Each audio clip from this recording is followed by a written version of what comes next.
Hello, everybody, and thank you for tuning in to the Liberty Report. With me today is Daniel McAdams. Good to see you today, Daniel. Good morning, Dr. Paul. Just recently, Dave Walker, who was the comptroller under Clinton and George W. Bush, has spoken out, as he has been over the years, and he keeps writing about it. He's one that has a reputation being very concerned about the debt. I don't consider him, in the Austrian school, but he has a good handle on the danger of debt. So he made some comments on a program. Somebody wrote up an article about this, but gave us a few statistics for us to think about. And I would say that his approach to debt is somewhat different than Paul Krugman's approach to debt.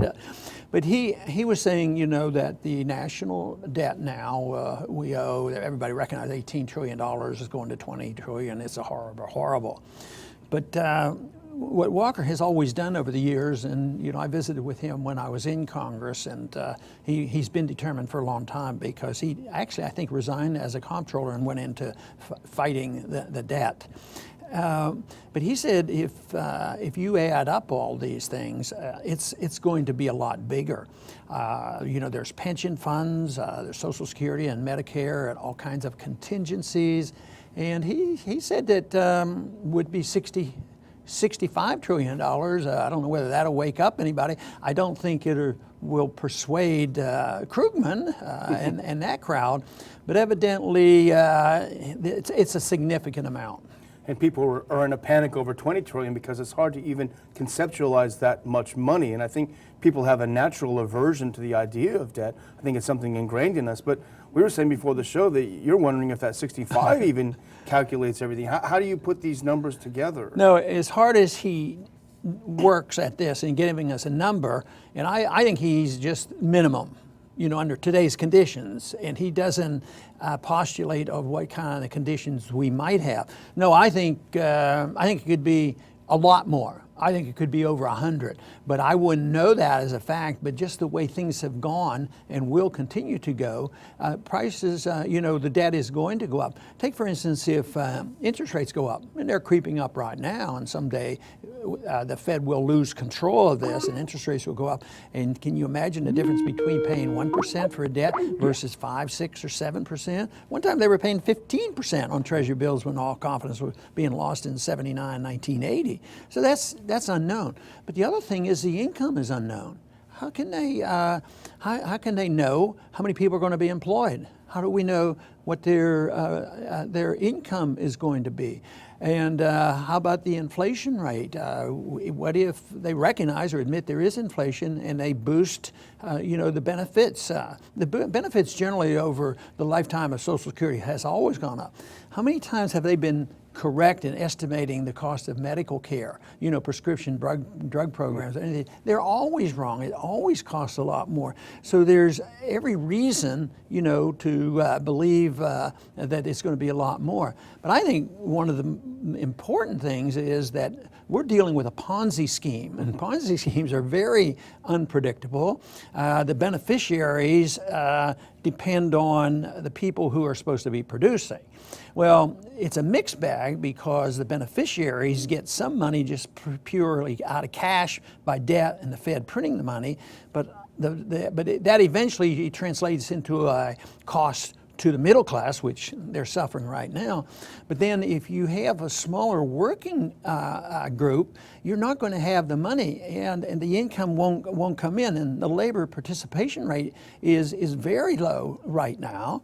And there's a lot of people who want to continue to spend on the welfare and the warfare state, and I don't think we'll ever educate them to think that those individuals running today on slashing the military budget, we can't do that, and they're not slashing anything. It's all a bunch of lies. Well, Walker makes a good point on that topic, which is that he makes the point that we're not going to be able to be strong internationally with regard to our foreign and military policy with this kind of debt piling on. I don't know where he comes down on whether we should have this kind of empire, but I think he rightly makes a point that maybe some people will start paying attention to. Yeah, and I think that's a reality, and of course you can see it two different ways. I've made the point that I think the empire will end, and that's the way it's going to end, that those individuals who are gung-ho over running the empire ought to be very good fiscal conservatives, but they aren't. You know, they don't worry about the debt, and they make deals with liberals, and the costs continue to go up. So I don't think that the warfare state and the empire can continue, and most empires come down because they can't afford them, and it's too much of a drain on the economy. Because there is a fallacy out there that is still around, even though it's ridiculous, and that is that war makes a country more prosperous, and they always use World War II. Well, you know, I remember a little bit about that, and people weren't exactly prosperous at the end of the Depression. During World War II, the Depression didn't end until after that. There's a lot of suffering. So, and then there had to be payments for it, and then there was inflation. So, no, I don't think there is a free lunch on that. I think you always have to pay for it. Well, it's interesting, you know, we look at the Walker article, and you sent me earlier today an article by Paul Krugman, but he has a very different view. He says the whole problem started in 2010 when people started getting worried about government debt instead of more spending. Yeah, and he said that the austerity was a grim legacy, you know, of this, that people, if few people wanted to cut back, hadn't done this, we'd still have this prosperity. But there was no cutting back. You know, it's just totally endless. It's sort of like some people think, well, we had, like Republicans and Democrats had to get rid of sequestration because it was just too much cuts. And they buy into the Krugman argument. You know, they would never admit it, but they buy into this argument. But there was never any cuts. And even the pretense of cutting the increases was a fallacy too, because they knew how to circumvent the rules. Not only can they circumvent the rules with foreign aid packages and different budgets, but what about the ability of the Fed to facilitate things overseas when we're not even allowed to see their books and find out, well, who's getting this credit? You know, who are they propping up, and what company's benefiting by this, and what central bank is getting assistance, and they play these games. So that is something that we can't accept. We have to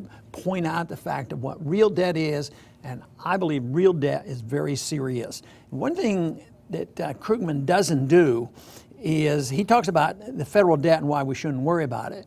But frequently on our program we talk about, well, there's a comparison.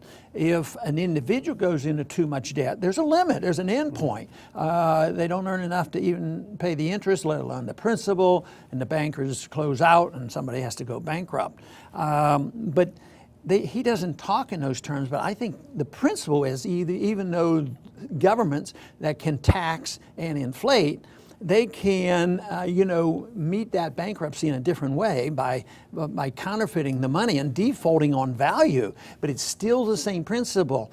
Now, if you or I ran up a debt and all of a sudden nobody would loan us money, but we felt like we had to pay the debt off, I mean, working hard and paying the debt off and living beneath our means would be one thing. But governments, never do that. They say, well, the Krugmanites just want to print more money, and that'll deal with it, and that'll stimulate the economy and increase revenues. And you'd think that they would have a little bit of concern. Maybe their policies aren't quite right. It's interesting because just today, Krugman's article talks about everything you said, printing the money. He said job growth is at rates not seen since the 90s. A record number of Americans have health insurance. College aid is there. But he doesn't understand, all of a sudden there's this doom and gloom everywhere. And he doesn't get it, he doesn't understand it. He ends by saying, throwing up his hands, I guess it's just existential despair. But surely, I'm sure you have a better answer than Krugman for this. Well, I think it's part of the correction. It isn't what the current policy didn't create our current conditions. Policies of quite a few decades created this condition, and they especially became magnified and have been manifested since that day when I had an enlightenment about the monetary system back in 1971, where there would be no restraints on printing of money, and no restraints on spending, and no restraints on debt, and that is when we delinked the dollar from gold.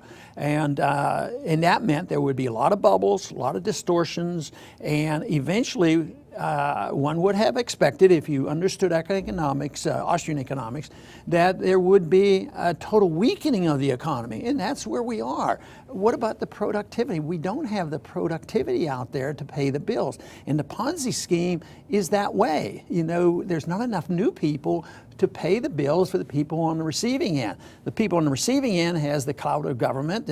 Even though they never really keep up, they always get more stuff, you know, whether it's more medical benefits or all, and now it's free medicine with Obamacare that's not working. So it's there's not enough young people earning enough, so they have to rely. This is why the only thing Krugman can do is print more money and run up more debt and think, oh, maybe the economy will produce again, but he doesn't understand that there has to be a correction. When there's malinvestment, overinvestment, and too many jobs that weren't based on, you know, the proper rate of interest, when you have excesses in the economy, then you have to eliminate that, and that's what the planners don't want. They don't want it, so what they do is they just perpetuate the problems, which keeps things maybe not crashing, which will come later, and they keep getting worse, and the problems get worse. The debt keeps growing.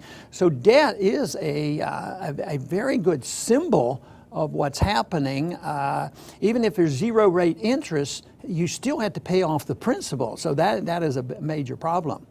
Yeah, he seems to just throw up his hands and say it's our fault for having this despair. Right. You know, productivity is a very valuable tool for keeping an economy healthy and paying the bills as an individual, and should be with the country.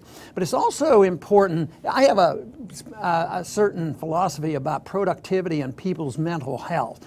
I think people thrive on feeling like they did a good job, no matter what level it is. And that if they do it and think that, yes, it's good to have rewards and everybody should work for enough rewards to take care of themselves, but I don't think that's the key to it. I think it's the satisfaction of earning enough and taking care of oneself and taking care of one's family.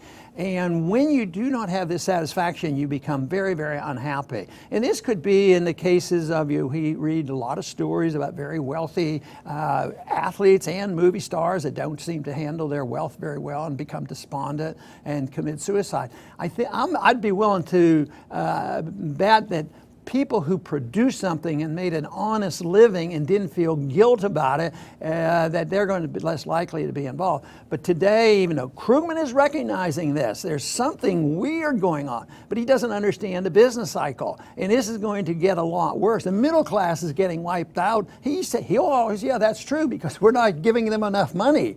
But that is an old argument. It's going to go on and on. But this is the first time I think I saw anything that Krugman said that sort of granted the fact that he can't quite figure this out. And they've pumped all this money in these programs in here, and there's a white man's middle class despair, and they're committing suicide. And I think basically we have created a generation that has no satisfaction, but little and a lot less satisfaction from being able to take care of themselves, because I think basically that's what most people want, even though there's a class we have created that believe that entitlement is right. And of course the entitlement mentality also creates a lot of hostility, because they see this as a right, and there's no satisfaction out there when people are totally dependent on entitlements. And that goes for both rich and poor, because that's when you get the aggressive nature of using government to benefit certain special interest groups.